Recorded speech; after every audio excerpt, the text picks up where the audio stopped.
Est-ce qu'il faut tout de suite se mettre des règles précises, indispensables quand on travaille à la maison, entre nous, si on est plusieurs à la maison? Il faut s'imposer tout de suite un cadre?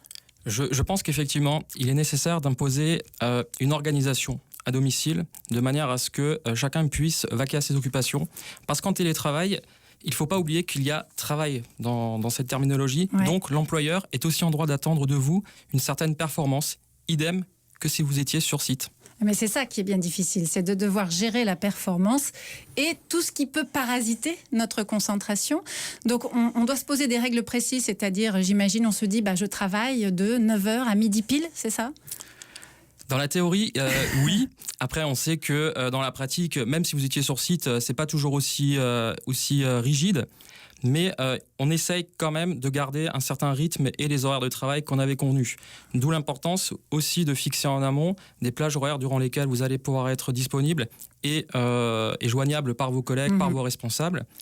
Voilà. Alors, là, ce qu'on cherche surtout à comprendre, c'est comment on fait quand on est, par exemple, plusieurs dans un même appartement. Est-ce que, du coup, il faut harmoniser nos horaires de travail, par exemple? Parce que ça peut être compliqué, je me mets là au boulot et puis j'ai mon fils qui, lui, accourt plus tard et qui traîne ou a envie de mettre de la musique.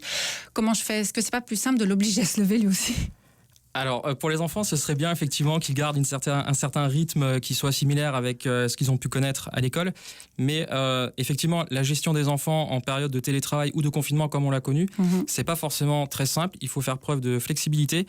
Du coup, vous pouvez également essayer d'avoir une flexibilité au niveau de vos horaires. Ne pas forcément commencer à 9h, mais commencer un petit peu plus tard ou un petit peu plus tôt. C'est moi qui me cale sur les horaires de nos enfants. Ça va faire plaisir à nos auditeurs, là.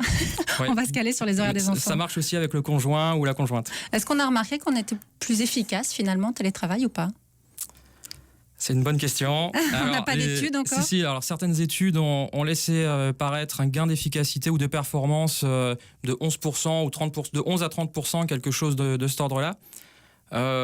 Mais en même temps, il y a d'autres études, notamment de la DARES, qui laissent entendre que le télétravail, s'il n'est pas régulé, s'il n'est pas encadré, va mener aussi à d'autres pathologies comme le burn-out notamment.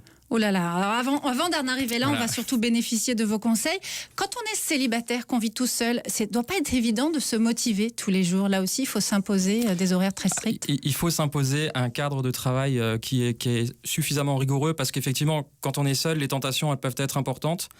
Mais tout comme quand on a de la famille autour de soi ou des amis, parce qu'il y a beaucoup de stimuli qui viennent nous perturber. C'est déjà demain sur France Bleu, Églantine Émeillé.